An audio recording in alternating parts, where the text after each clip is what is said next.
উত্তর জেলা বিএনপি এবং উপস্থিত সম্মানিত জেলা বিএনপি সদস্যবৃন্দ, উপজেলা বিএনপি এবং উপসমিতিবৃন্দ, আসসালামু আলাইকুম। বক্তব্য দীর্ঘায়িত করার কোন সুযোগ নাই।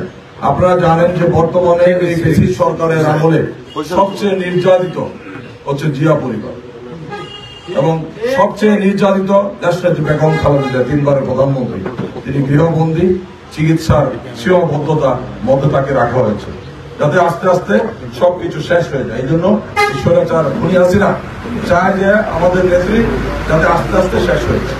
এই ষড়যন্ত্রের অংশ হিসাবে আজকে তাকে গৃহবন্দী রাখা হয়েছে, তার চিকিৎসা স্বল্পতা রয়েছে, নানাবিধভাবে অত্যাচার নির্যাতন চালিয়ে যাচ্ছে এই সরকার।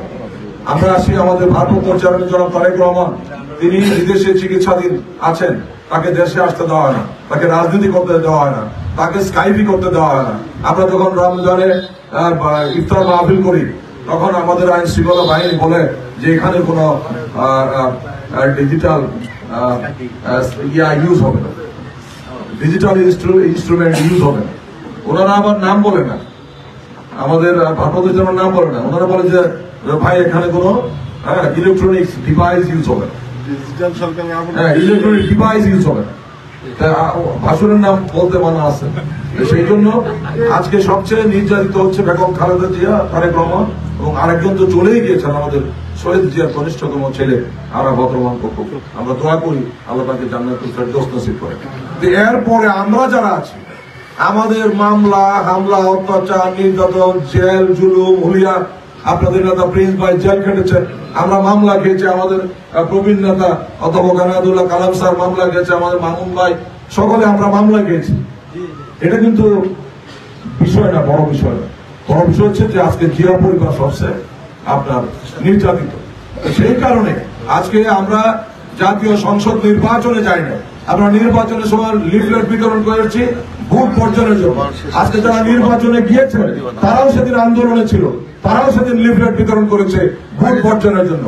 আজকে কিভাবে আপনি গিয়ে একটা ভোট ছাপেন? আমি আপনাদের কাছে প্রশ্ন রাখছি যে আপনি এই 7 জানুয়ারি নির্বাচন আগে লিফলেট দিয়েছেন জনগণকে যে ভাই ভোট বর্জন করবেন, ভোট কেন্দ্রে যাবেন না, আর আজকে আপনি গিয়ে বলতেছেন যে ভাই আমার একটা ভোট দিয়ে।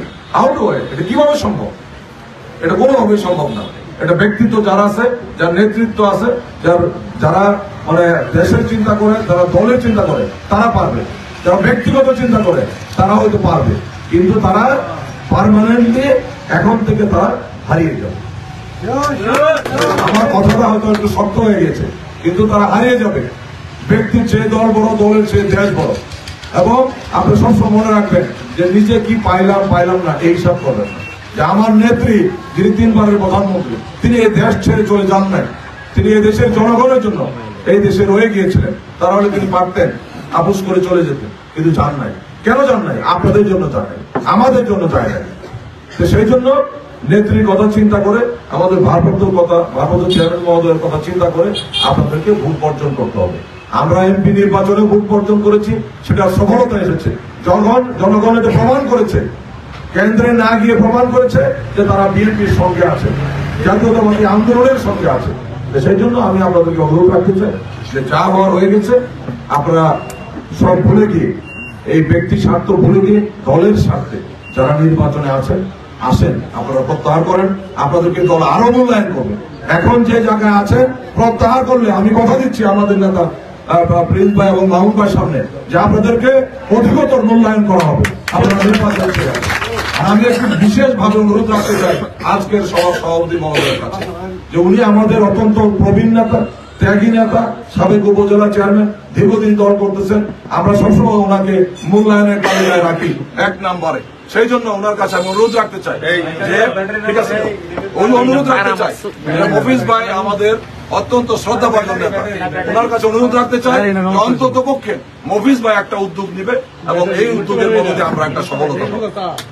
আমি আমার বক্তব্য করতে চাই না, আপনাদের সকলে সহযোগিতা কামনা করি, কারণ আপনাদের সকলের সহযোগিতা ছাড়া আন্দোলন, সংগ্রাম, লড়াই এবং এই ভোট বর্জন কোনোভাবেই সম্ভব না। সেই কারণে আপনাদের সকলের সহযোগিতা কামনা করে আগামী দিনে ইনশাআল্লাহ দেখা হবে রাজপথে, কথা হবে স্লোগানে। সবাইকে ধন্যবাদ। আল্লাহ হাফেজ।